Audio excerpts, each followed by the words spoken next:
So today I am working on the 73 SS16. So this one here is going to get an 18 horse Briggs opposed twin.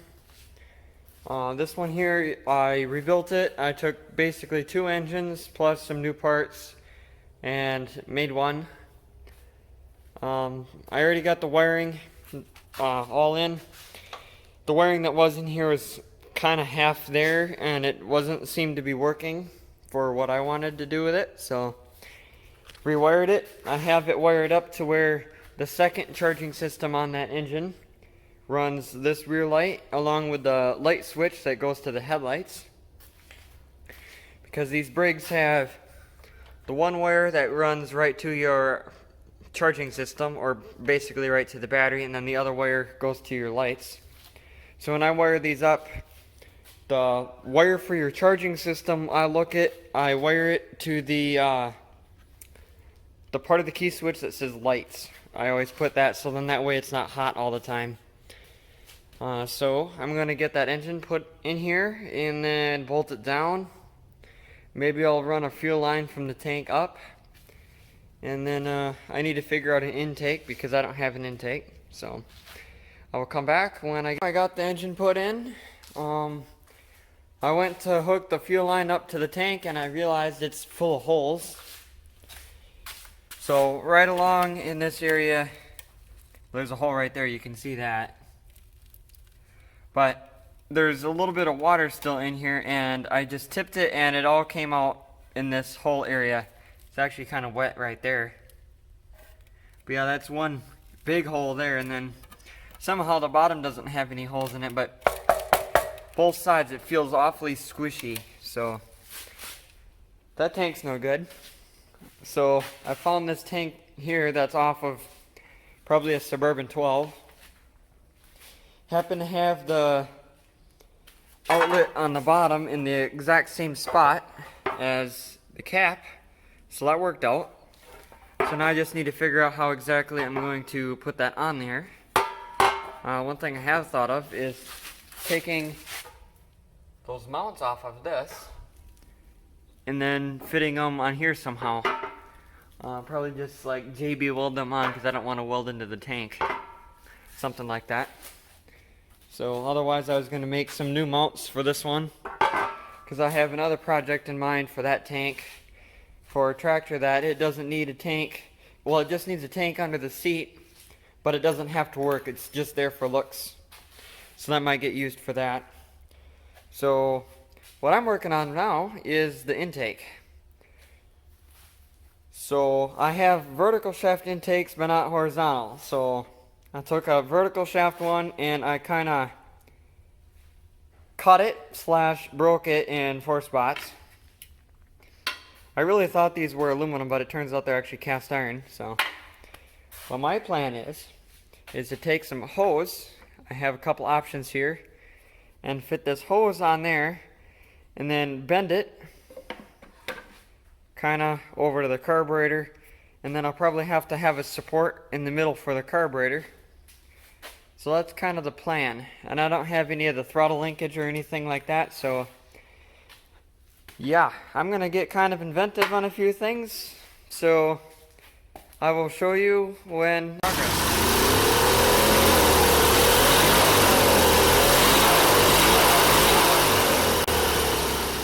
So as you just seen, I had it running. I since then rigged up an air filter, and I actually drove it around for probably 15 minutes, I'd say. And it doesn't seem to smoke or anything, so I thought that was cool. The intake I ended up making is actually vacuum cleaner hose. And of course that just crushed in. In fact, it's still pretty well crushed in. I'm surprised it even ran, actually. So I ordered off eBay an intake, so I should be getting that sometime probably next week.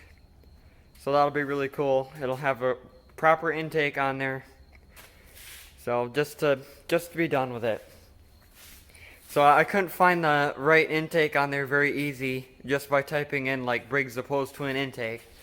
So what I had to do is I just typed in Briggs intake, and I had like 750 or something things to look through.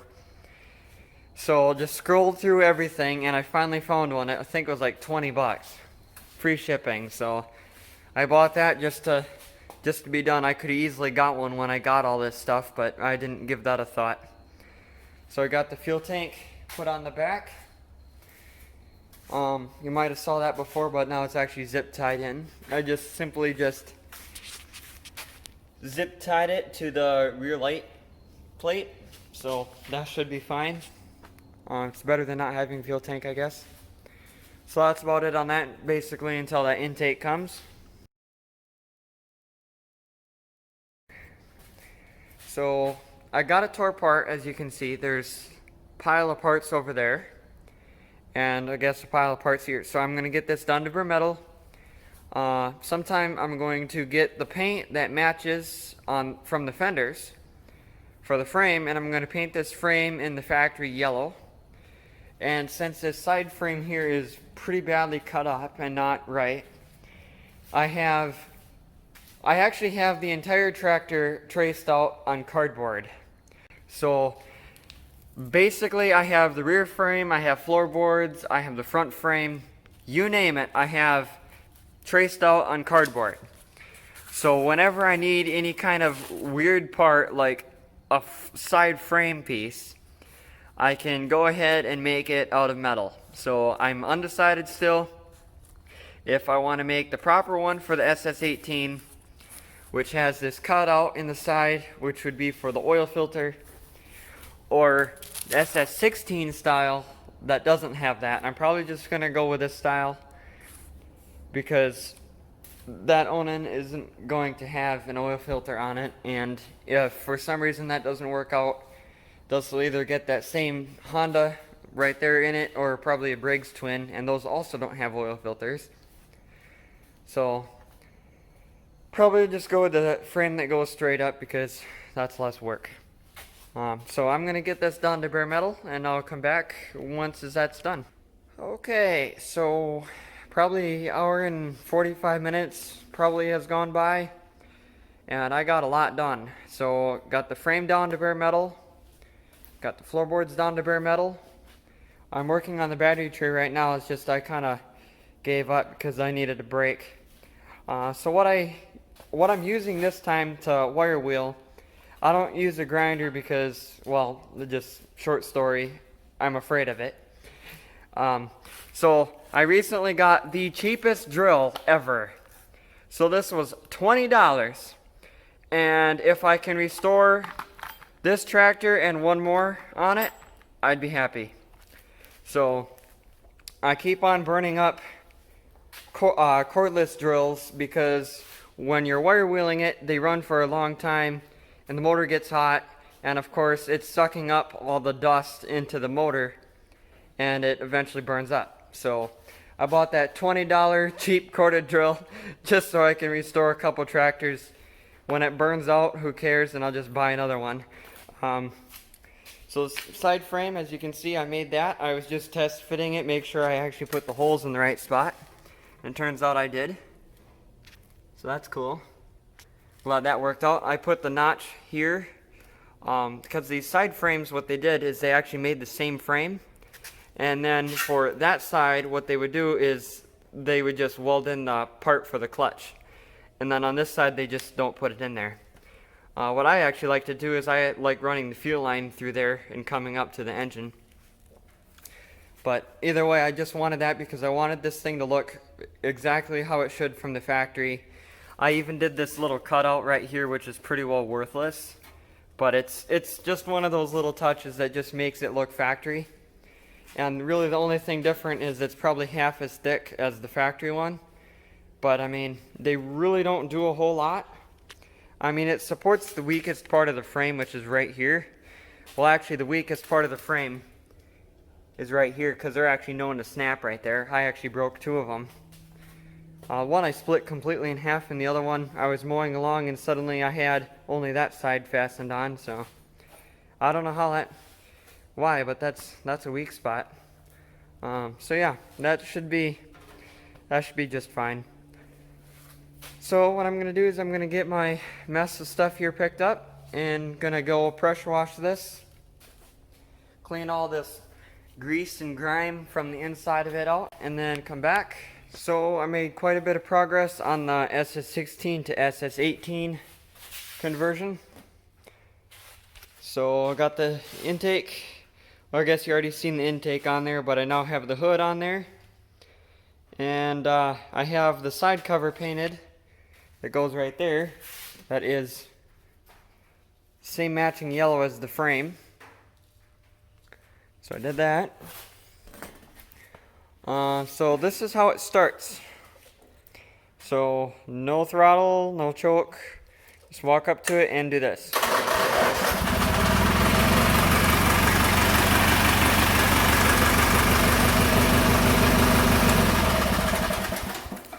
That was pretty cool, I thought. It's been sitting for 24 hours or so. So that's all done. Besides, I'm going to swap out the rear tires with some other ones. This one here goes flat, or I could just put a tube in it or find the leak. And then I might just end up leaving them on here. So I put the homemade grater blade on the back of this one. And then I've been using these little adjusters for cables as 3-point center links, and they seem to work. They're not the heavier, they're the heavier duty style that I could find. They're still not nearly as strong as the factory ones. So there's a set of factory fenders I painted, and then or factory matching fenders, whatever. And then here's just a quick look before I shut the camera off and move on to the next video of the progress I made on the 76. So now you can really see how that paint matches from the original paint fenders to the frame. So right here you can actually see there is a blob of paint spilled on the fender. When I got the fender back from when they paint matched it, it had that little blob there. I know it can come off. Yeah, it's already chipping off just by fingernail, but you can see how that blob compares to the paint. And this is the dull area. This is a little bit more shiny here. So you can see that that's a really good match. So what I'm actually going to end up doing is I'm going to buff these fenders since they're faded, kind of faded looking.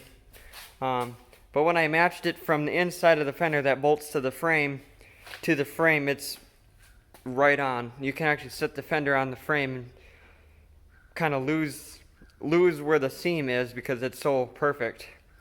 Very, very impressed on how they matched it. I'm very surprised, actually. So that'll be it until I do the video on the 76. So yeah, thanks for watching. This video has a few errors in it, I know, because I tried editing it and I actually lost the ending of the video. Kind of stupid. Anyway. Sorry about that, but thanks for watching.